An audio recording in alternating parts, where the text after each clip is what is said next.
So now we're talking about the cost implications of audience engagement strategies. So from your point of view, what cost allocations in terms of percentage or better price points you can tell us about making sure that your event has the capability to engage the audience constantly?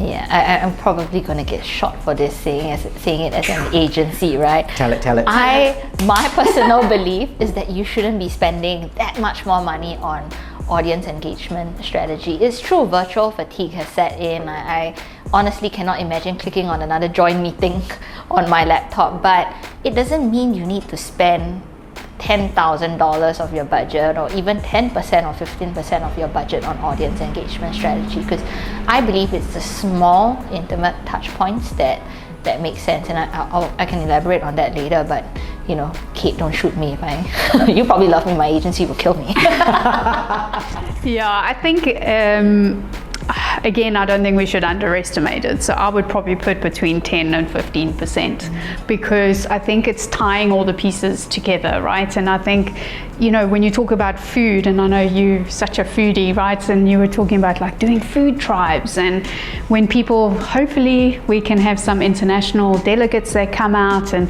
you want to experience food in Singapore, and you can whisk them off and do that kind of intimate thing. I think there's two parts. I think it's really around the day-to-day, which shouldn't be a big cost, because I think that should just come naturally out of the planning that you do. And we're in this industry because we're people, right? So we love to engage, and it's something that just comes out of us, and you can't put a price on that for sure.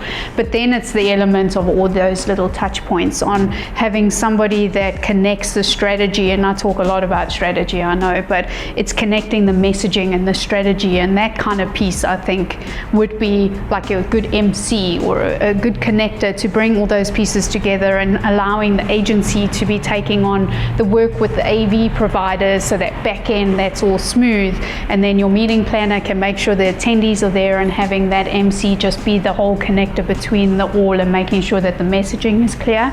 I think there is a price on that from my personal perspective. So I think if you split them out, for sure what you're saying is absolutely right. But then to take it that step further and make that engagement, I think you should place maybe 10-15% on it. Yeah, I agree, and I appreciate your comment, because I don't think if you're having a 2 to 4 hours event, not every minute needs to be a fireworks. No. Yeah. Right? So you don't need like 20 different elements, engagement elements to keep people engaged. I think in the first place, if you take a step back, we should really look at what is our content strategy. Yes. And like Kate said earlier, could that content strategy be part of that MC package?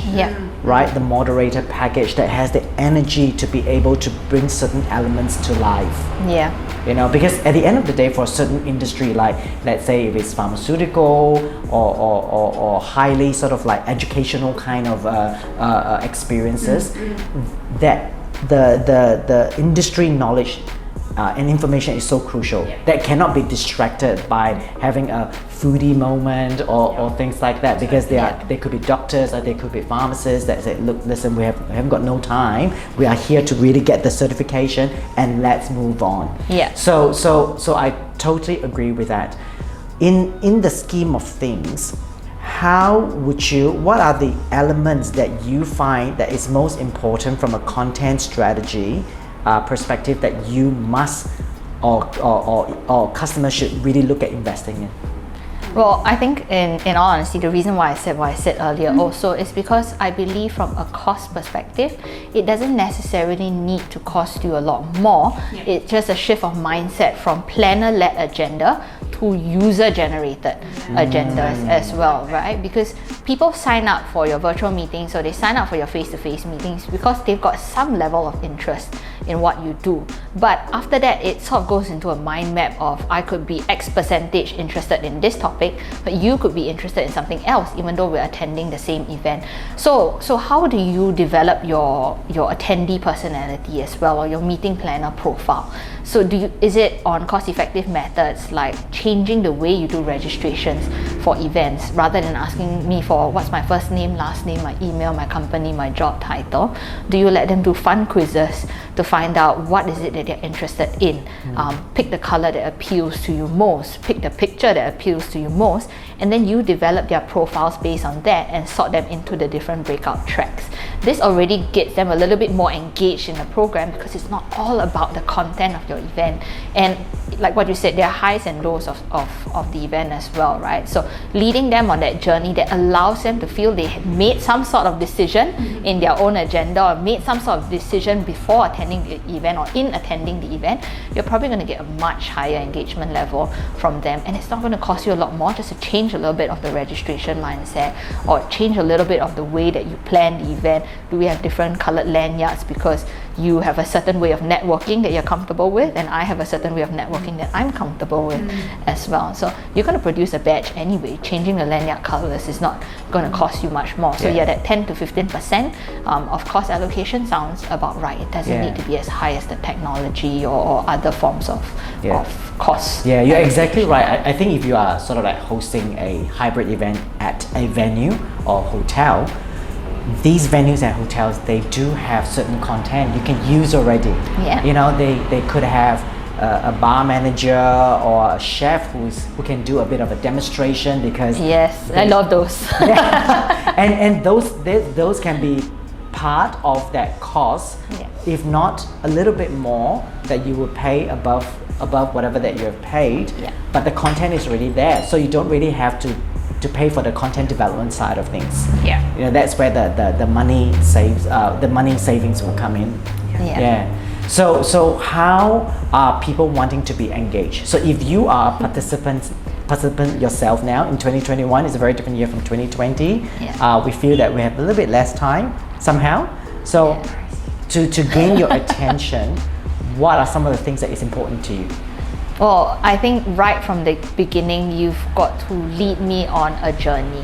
I don't want to be overwhelmed with information, because in a time that everything's virtual and I'm working from home, I'm probably receiving three times more emails than I am in the past. So if you are sending me an EDM or invitation to attend your event, I would love if it's not just a picture and a flood of information. It's on this date at this time. Get me thinking. Is it a puzzle I have to solve instead of just a link to click here and attend it? Is it an eye-catching image that's going to be interesting for me?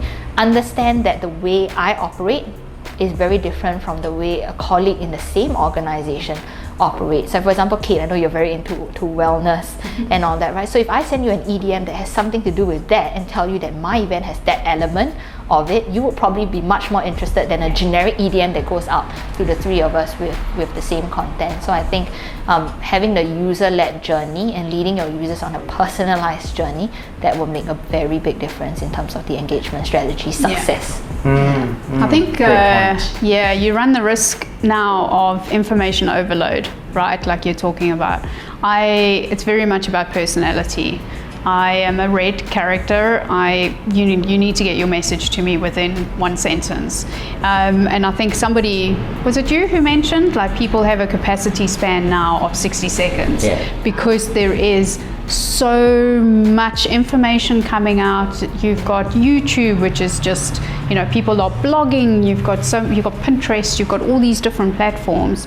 So I think visuals are very important, because nobody has the time. To your point, like you're sitting with how many emails that you got to answer to. You still got your day-to-day life that you've got to prepare for. You're trying to keep on top of all the different moving parts with the government regulations and all of these different things, right? So I don't know, there's a lot of invitations that come out on LinkedIn. So for me personally, I would just like a quick video that just talks to the 5 points, like 3 or 4 points, that this is what we're going to do at this event. This is what's going to attract you. It's 40 seconds long, and I'll go, click, and I'm done. To your point, click here, then log in. People just don't have the time. And I think whether you're... Or download something. Download something. I think that is a bit of a turn off now. Yeah. If you have to Have to download switch different windows. And then Yeah. create a password, create a login, register. To your point, I think people don't have that time. Yeah. And then it's like, okay, I'm just going to click in here, and that's going to be an automatic thing that's going to go straight into my calendar, because I'm sure you guys are the same. I've got a Google Calendar, I've got a Hotmail one, I've got a different one, and it's like, and I've got my written one, and it's like, where do you stop? And that's probably personally a user issue that I'm trying to sort out. Thanks for taking responsibility. I will. And that's one of my goals, is to cut that out, right? But I think just having that kind of thing, which just allows people to be, I'm so interested in that, click, done, and then pop up, and then you're there. Yeah. So I think enticing people to that by just not really getting into too much detail, because I think it's so hard to cater to all the different audiences and what appeals. But I think if you just make like a quick video of something and the highlights, I think it will really attract especially an if you audience. ignite their curiosity. Yeah, That's when that's the thing. you really hook them onto it. And it Yeah. doesn't have to be, if I have a 250 pax event, you're not talking about 250 different personalities as well. By and large, you can actually put them into certain filters and buckets, and then reach out to them accordingly as well. And it's as simple as, if I have a regional leadership meeting, you have sales and marketing people, finance people, they are going to react very differently as well. So how do you appeal to them to attend your event or stay online during your event is also important. I think the other thing that I was just thinking about also is opinion-led conversations. People love to have an opinion, and they love to have their voice heard. So you know how on LinkedIn now you make use of the reaction buttons to figure out what people like? That's actually a very good way to market your events and understand your audience better as well. So just using things like this that allow your audience to have an opinion about your event, and they're going to love it. Because then they get to speak out and get their voice heard. And it works so well for the millennials and the Gen Zs who are already looking to have their opinion be put out there and their voice heard also.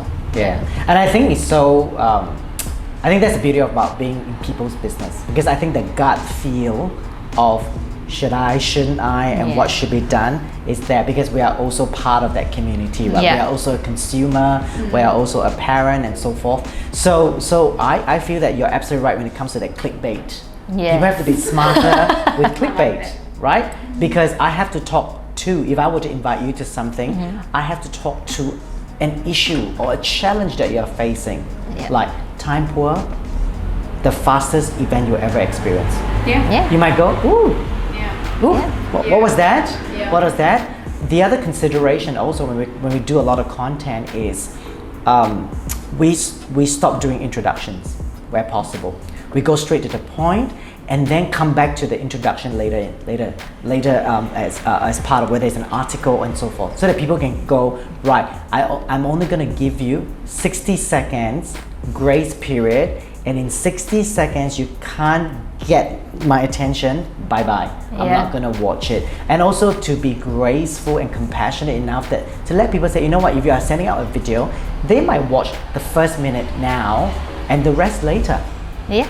Or they might watch it 2 weeks later when something pops up and say, oh yeah, that's right, I've got this video saved somewhere. But I think you're absolutely right when the both of you say the user experience. Don't make it too complicated where they have to download an app, remember their password. Oh my god, that is I'm the worst at that.